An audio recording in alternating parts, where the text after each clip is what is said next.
Bonjour, bonjour à tous et bonjour à toutes, j'espère que vous allez bien. Donc je vous retrouve aujourd'hui, je suis contente de vous retrouver pour une petite capsule sur les énergies de la pleine lune du 27 novembre 2023. Donc pleine lune en Gémeaux, Gémeaux c'est un signe de communication, mais c'est un signe aussi qui peut être un peu à double visage, hein. Et c'est le signe bien évidemment des liens gémellaires. Donc on va voir un petit peu, je vais commencer par les énergies générales, donc je vais vous livrer un petit peu ce que j'ai ressenti en méditation et ensuite je pense que je prendrai des jeux. J'ai sorti toute une panoplie de jeux et je verrai ce qui m'appelle. Alors la première chose que j'ai ressentie en méditation pour les énergies de cette pleine lune, c'était un espèce d'ouragan, une espèce de tempête intérieure. Un vent très fort comme ça qui tournoyait, donc ouais, vraiment comme un ouragan qui tournoyait mais à l'intérieur de nous, avec possiblement et potentiellement des montées de colère. Alors je ne pense pas que ces énergies de colère là vont durer pendant les 15 jours de la pleine lune, mais je pense quelques jours avant. Alors on y est là, hein, quelques jours avant, autour de cette pleine lune et quelques jours après. Et en fait, alors la colère n'est pas forcément malsaine si on ne l'utilise pas à mauvais escient. C'est comme toutes les émotions en fait. La colère, elle peut être très saine si elle nous permet de conscientiser ce qui nous met en colère et pourquoi ça nous met en colère. Par contre, ce que je recevais, c'est attention, ne rentrez pas en interreliance, en interaction avec les gens qui vous entourent sous le coup de cette colère. Attendez d'être calmé, attendez d'être redescendu dans l'énergie du cœur. Par contre, servez-vous finalement, si ça a été le cas pour vous, servez-vous de ce que cette colère vous a permis de conscientiser. Je me permets quand même d'ouvrir une toute petite parenthèse, je ne détiens aucune vérité, hein. Il faut vraiment que ça résonne avec vous, ne prenez pas ce que je vous dis comme une vérité absolue, si ça ne résonne pas, c'est ok, c'est pas grave, il y a plein de messages sur YouTube qui peuvent rentrer plus en résonance avec ce que vous vivez à l'instant T. Moi je vous livre en fait ce que ma guidance me livre, mais ça ne veut pas dire, c'est des énergies qui sont générales, donc ça ne peut pas concerner tout le monde. Voilà, je referme la parenthèse. En fait, alors ça c'est quelque chose, un message que je reçois depuis longtemps maintenant, mais qui m'est revenu là sur cette méditation-là. En fait, c'est comme si en 2024, au 1er janvier 2024, quelque part, tous les travailleurs de lumière allaient devoir finalement être vraiment en équanimité, être vraiment alignés, un peu comme dans les starting blocks, vous voyez, comme un coureur qui est prêt à partir. Eh bien c'est comme si là en janvier 2024, les travailleurs de lumière allaient être dans les starting blocks pour vraiment avancer leur projet, pour vraiment faire descendre dans la matière leur artisanat de lumière, et que pour ça, et ben là on vit quand même une fin d'année bien die-die, où on est pur, où on nettoie, où on continue à passer des étapes de conscience. Et bien c'est ça que cette pleine lune du 27 novembre va nous proposer dans ces énergies. Ça nettoie fort pour quelque chose de plus lumineux. On continue de libérer ce qui nous empêche d'aller vers le soi, d'aller vers nous-mêmes, d'aller vers ce pourquoi on s'est incarné finalement, tout simplement. Donc cette tempête intérieure, elle nous permet de... Alors pourquoi je suis en colère dans cette situation? Qu'est-ce qui fait que je suis en colère dans cette situation? Est-ce que je me suis encore sacrifiée? Est-ce que je me suis encore mise de côté? Est-ce que j'étais encore dans des comportements abandonniques ou fuyant de la blessure de rejet, contrôlant de la blessure de trahison, et que du coup en fait la situation ne me nourrit pas pleinement, je ne peux pas être moi-même pleinement dans cette situation, ce travail est trop étriqué pour moi, je ne peux pas m'expandre, je ne peux pas prendre pleinement ma place. Voilà, c'est tout ça en fait que cette pleine lune va nous permettre en fait de faire remonter et de conscientiser, de regarder vraiment, de mettre de la lumière sur ces espaces-là. Voilà, donc regardez tous les endroits où on se met encore en sacrifice, où on fait semblant, où on porte des masques, où on ne vit pas pleinement ce qu'on a envie de vivre, où on n'est pas pleinement nous-mêmes en fait finalement. Alors ça peut faire mal, hein, ça peut un petit peu chambouler, remuer émotionnellement, mais en fait encore une fois, hein, c'est toujours pour le meilleur, même si ces phases-là, surtout que là elles sont assez répétitives je trouve depuis la fin de l'été là.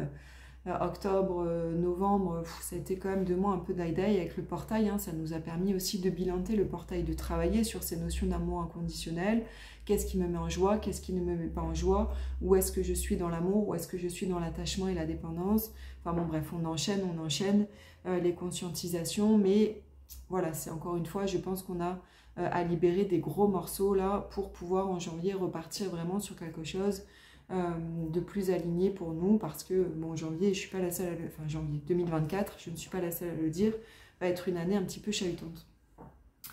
Besoin de repos, de repli pour certains, d'accord? Si vous sentez qu'émotionnellement, il y a vraiment trop de colère, c'est trop tempétueux à l'intérieur, c'est ce que je vous disais en tout début de capsule.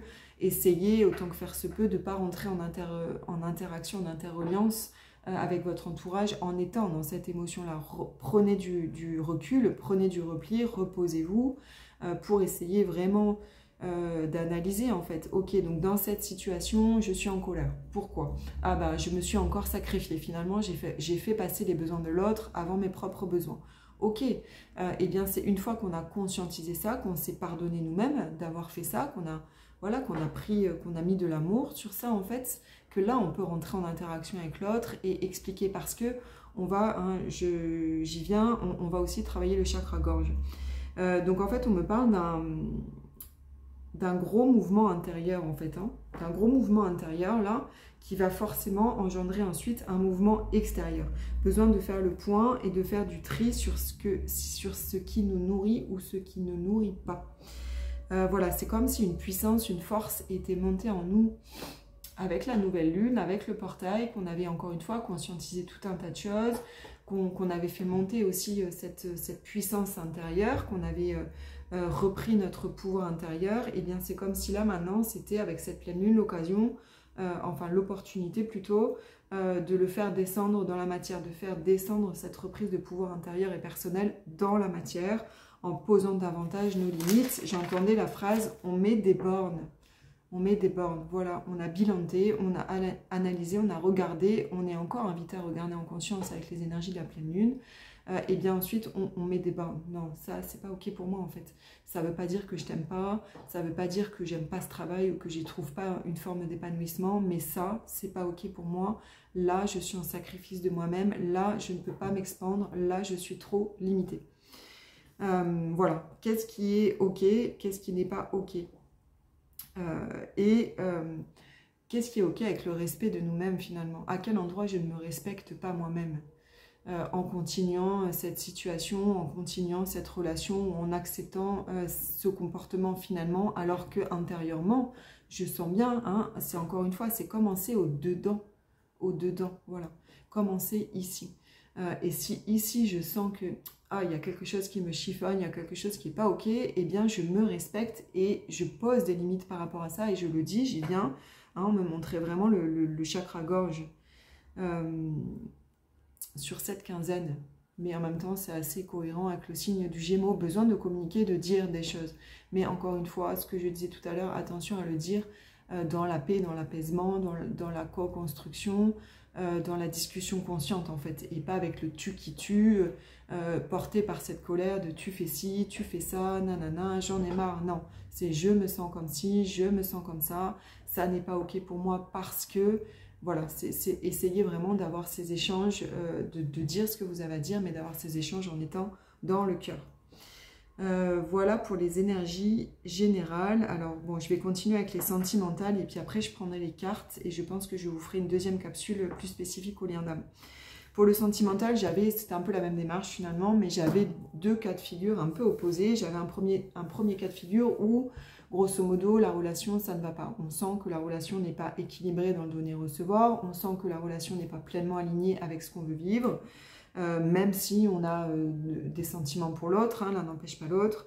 Donc ce premier cas de figure, je voyais des clashs, je voyais des discussions ouvertes, on se dit les choses, on se parle. Alors encore une fois, si possible, évitez les clashs, essayez d'être plutôt dans un dialogue de conscience. Des fois, c'est pas possible parce que l'autre en face n'est pas dans cette démarche et donc du coup, le ton peut monter, mais autant que faire se peut, essayez vraiment de faire partir ce que vous avez à dire du cœur et pas de la tête.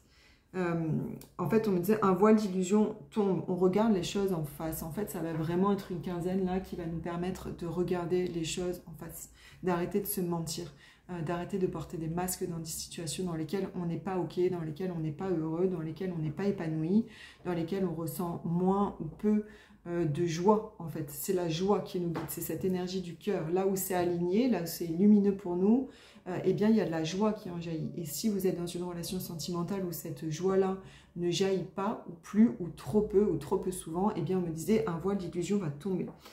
On a fait ce travail d'introspection et de bilan pendant le portail sur l'énergie d'amour. C'est quoi l'amour? C'est quoi l'attachement? Où est-ce que je me situe finalement dans telle ou telle relation par rapport à ça? Et bien là, en fait, on me dit qu'il y a quelque chose qui a lâché en nous. Et ce quelque chose qui a lâché en nous, c'est ce qui nous permet de faire tomber le voile d'illusion. Voilà, et deuxième cas de figure, donc là c'est si vous êtes dans une relation, alors qu'elle soit très récente ou beaucoup plus lointaine, mais dans une relation où justement il y a cette joie, où il y a cet amour, ce véritable amour, et bien là, on avance. Alors si c'est une relation qui est assez récente, je voyais en fait, on se lie davantage, on crée encore plus de complicité, encore plus de proximité, on renforce les liens, on approfondit la relation. Et si c'est une relation qui est plus lointaine, où il y a déjà tout un parcours de vie à deux, eh bien c'est un temps pour se retrouver, pour prendre du temps pour le couple, pour soi et pour le couple, pour renforcer aussi ces liens d'amour. Et on témoigne à l'autre. On est encore une fois dans le chakra-gorge, dans le dialogue, mais on dit, on verbalise en fait ses émotions, ses sentiments. On peut les renouveler si ça fait 10, 15, 20 ans qu'on est en couple et que forcément on est dans une forme de routine où on ne se dit plus ce que l'on ressent chaque jour. Et bien là, on est dans une période qui nous permet de reverbaliser les émotions et les sentiments que l'on a pour l'autre. On passe une étape en fait, quoi qu'il en soit. Quoi qu'il en soit, voilà, si le couple est long, on prend du temps pour le couple, pour soi et pour faire circuler ces énergies d'amour. C'est ce que je viens de dire finalement. Donc en fait, ce que je ressens vraiment de façon globale et générale sur cette pleine lune du 27 novembre en Gémeaux, c'est encore une fois, en fait, on passe une marche là, on nous les fait enchaîner. Les marches en 2023, elle a été assez dense énergétiquement cette année. C'est comme si on avait eu très très peu de répit finalement. À chaque fois qu'on montait un palier, alors il y a cette période où on est entre les deux paliers, on a un pied sur le nouveau, un pied sur l'ancien, puis on est un peu ballottant entre les deux, et puis tac, on arrive à poser le deuxième pied, à se stabiliser, et en fait, ce temps de stabilité sur un palier, il a été, je trouve, en tout cas, vous me direz en commentaire comment vous avez vécu cette année, il a été souvent très court, et à peine on était stabilisé sur un palier que bam, il fallait passer le suivant, et entre chaque palier, eh bien on nettoie. On nettoie, on épure, on racle les fonds de casserole, on va dénicher encore des croyances, des nœuds transgés, du karma, des vibrations, là, comme ça, à l'intérieur de nous, qui ne sont pas alignées pleinement à la lumière, en fait, à la partie la plus divine à l'intérieur de nous, et on nettoie, et on nettoie. Et bien là, on est encore dans ce passage d'étape, donc on fait augmenter, on hausse notre taux vibratoire pour que le champ quantique autour de nous puisse se modifier en fait, tout simplement, que la réalité que l'on vit matriciellement se modifie puisque intérieurement nos vibrations se modifient. Et bien on est encore là-dedans sur cette pleine lune, mais je l'avais quand même à la nouvelle lune, on me parlait d'un cycle lunaire entier qui allait être assez puissant pour qu'au cycle lunaire suivant, donc à la prochaine nouvelle lune, je pense mi-décembre, vers le 10-15 décembre, quelque chose comme ça, et bien là on soit dans l'ouverture puisqu'on va atterrir ensuite avec la pleine lune en janvier 2024. Voilà, donc je vais compléter un petit peu donc pour les énergies générales et sentimentales, c'est rien, c'était mon angélite qui est tombée par terre. Voilà. Donc je vais commencer avec la triade, je vais prendre quelques énergies pour compléter un petit peu, voir s'il y a d'autres messages différents ou complémentaires, ou si finalement on retombe un petit peu sur les mêmes énergies. Alors, je vous emmène avec moi peut-être. Oh non, je vais vous laisser comme ça.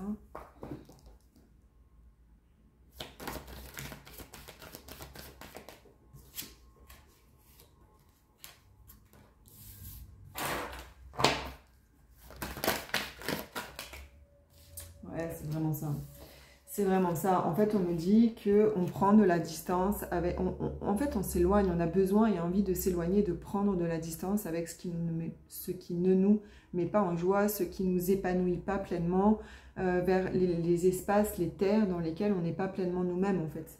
Et pour ça, ça va nous demander de faire des choix. Alors, peut-être qu'on ne les fera pas tout de suite, peut-être qu'on les fera sur la prochaine nouvelle lune, on verra bien, ou peut-être que selon là où on en est chacun sur notre chemin, on les fera sur cette quinzaine, mais en tout cas ça nous demande en fait de savoir dans quelle direction on veut aller, dans quelle direction finalement c'est désertique, dans quelle direction je me sens pas alignée avec moi-même, et du coup je suis obligée de prendre des décisions et de faire des choix pour me réorienter et pour aller vers ce qui m'appelle davantage, pour prendre un réel nouveau départ. en conscience en fait. On nous parle bien encore une fois de poser de la conscience sur ce qui n'est pas ok pour nous et ce vers quoi on veut aller. Notamment par rapport peut-être à des contrats, à des engagements, donc ça peut être des relations amicales, professionnelles, sentimentales, un travail, enfin peu importe, peut-être même un appartement, voilà, on a acheté un appartement il y a 10 ans, on sent qu'on n'a plus notre place à cet endroit-là, eh bien je regarde ça en conscience pour prendre les décisions finalement qui s'imposent à moi pour aller vers ce vers quoi j'ai envie d'aller. Alors, qu'est-ce qu'on a d'autre ?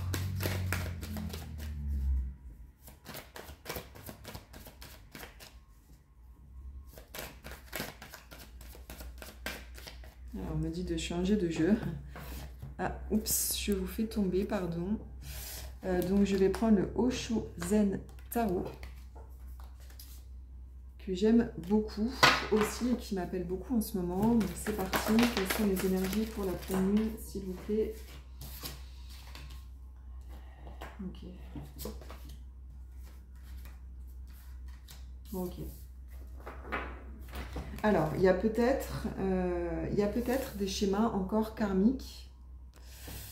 Il y a peut-être encore des schémas karmiques, des vibrations qu'on a, en fait, qu'on a à l'intérieur de nous, dans notre boîte noire mémorielle, qui viennent d'espaces, d'autres espaces-temps, des vies intérieures, d'autres lignes temporelles, appelez ça comme vous voulez, et qui aujourd'hui nous empêchent, en fait. Vous voyez ce personnage-là, qui est complètement enfermé en fait dans une pièce qui est très sombre avec des ronces. Eh bien il y a peut-être des espaces dans votre vie actuelle, donc des relations, un travail, peu importe, dans lesquels en fait on se sent comme ça. Et on est en train de me dire que si c'est le cas, eh bien il est peut-être important d'aller méditer, de rentrer en intériorité, en introspection, en méditation, pour aller dénicher peut-être des vibrations qui sont liées à des vies antérieures. Et on nous demande là pour cette pleine lune de rentrer encore une fois à l'écoute de notre petite voix intérieure, ouais, vraiment de rentrer en reliance en fait avec notre petite voix intérieure, avec notre guidance, avec notre petite voix, enfin voilà, pour aller aussi vers ce qui nous fait vibrer, voilà, vers ce qui est lumineux pour nous, vers notre propre créativité intérieure, vers nos projets, vers l'amour de nous-mêmes.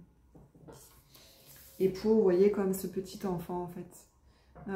Ok, j'ai vu, et bien en fait, maintenant, je vois le chemin, je le vois. Il n'est pas évident, je ne suis encore qu'un enfant, j'ai peut-être un peu peur, mais en même temps, j'ai cette légèreté, en fait, ce cœur ouvert, là, cette légèreté, cette envie de découverte, cette innocence. Voilà, c'est le mot que je cherchais, merci.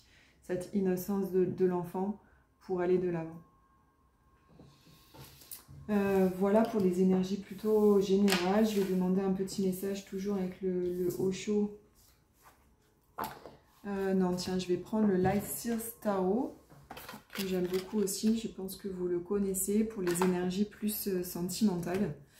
Et ensuite, je pense que je ferai une deuxième capsule dédiée vraiment au lien d'âme. Alors, pour les énergies sentimentales, de manière générale, sur cette pleine lune du 27 novembre 2023, s'il vous plaît, qu'est-ce qu'on a? Ouais, bah oui. Il y a de l'hésitation, hein. Oui mais non, je sais pas. Est-ce que c'est ok pour moi? J'ai un voile là, j'ai un voile, j'ai un bandeau devant les yeux. C'est ce que je vous disais tout à l'heure sur un voile d'illusion qui peut tomber. Et voilà, donc là, on est vraiment, pour certains d'entre nous, d'entre vous, dans des cogitations. Je ne sais pas si c'est ok pour moi finalement, cette relation. Est-ce que je la continue? Est-ce que je la continue pas? Et j'y vois clair. Je commence à y voir clair. En tout cas, j'ai besoin de faire descendre cette guidance en fait. De regarder ça en face, hein. Encore une fois, on est vraiment dans les énergies que je vous décrivais.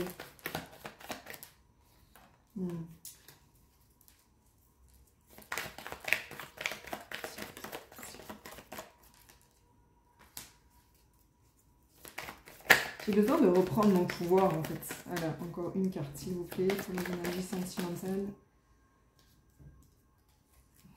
Bon, j'en ai 3, ok. J'ai besoin en fait de reprendre mon pouvoir. J'ai besoin de me relier à moi et de reprendre ce bâton de pouvoir pour aller vers ce qui me fait vraiment envie. Et ce qui me fait vraiment envie, c'est une vraie relation d'amour. C'est une relation d'expansion du chakra cœur, d'expansion du plexus, là, avec ces couleurs, d'expansion de joie, d'explosion de joie, une relation vraiment profonde, sur laquelle on peut compter, dans laquelle on se sent nous-mêmes, intense, etc. C'est ça qui nous fait envie. Et bien là, cette pleine lune, elle nous dit, j'essaye d'arrêter en fait de me projeter, de faire des projections qui sont fausses. Hein. Vous voyez dans le miroir, en fait, la femme là, elle n'a rien. C'est les projections qui lui font croire qu'elle a tout un tas de choses là autour d'elle. Mais en fait, elle n'a rien. Donc, j'arrête de faire des projections, j'arrête de réagir avec mes peurs, de me mettre en sacrifice, de m'oublier, d'oublier mes besoins par peur d'être abandonnée, par peur d'être rejetée, de me suradapter, par peur d'être rejetée, de tout contrôler, par peur d'être trahie. J'arrête de faire ça parce que ce n'est pas ce à quoi j'aspire en fait. Et je reprends mon pouvoir parce qu'en fait, il n'y a que moi qui peux arrêter de me sacrifier, il n'y a que moi qui peut arrêter d'oublier mes propres besoins. Il n'y a que moi. Voilà, donc on est vraiment dans ces énergies-là. Et en dos de deck, ouais, j'ai vraiment le 9 de bâton. Je regarde devant, je suis fatiguée là de tout le chemin que j'ai parcouru, je suis fatiguée. Là, j'ai ma lanterne, c'est ma boussole intérieure, c'est ma guidance, c'est ma reliance, c'est ma foi, c'est mon cœur. Et maintenant, j'ai envie de sauter là, vous voyez, au-dessus de ce portail de bois. Je suis fatiguée du chemin, mais là, je sais que potentiellement derrière, eh bien, il y a quelque chose d'autre qui m'attend. Voilà, avec plus de légèreté, des nouvelles idées, des nouvelles envies qui peuvent naître. Voilà, bon, j'espère que cette vidéo vous aura un petit peu parlé. N'hésitez pas à me dire en commentaire. Merci encore vraiment là pour vos soutiens. J'étais vraiment contente sur la dernière vidéo. J'ai eu... Enfin voilà, je pense que les personnes se reconnaîtront, qui me laissent des commentaires à chaque fois. Merci vraiment pour vos partages d'amour et de lumière. C'est toujours vraiment touchant et surtout ça m'encourage en fait. Ça m'encourage à ne pas lâcher, à continuer à vous passer les messages que je reçois. Donc merci pour ça. Voilà, je vous laisse et je vous dis à bientôt.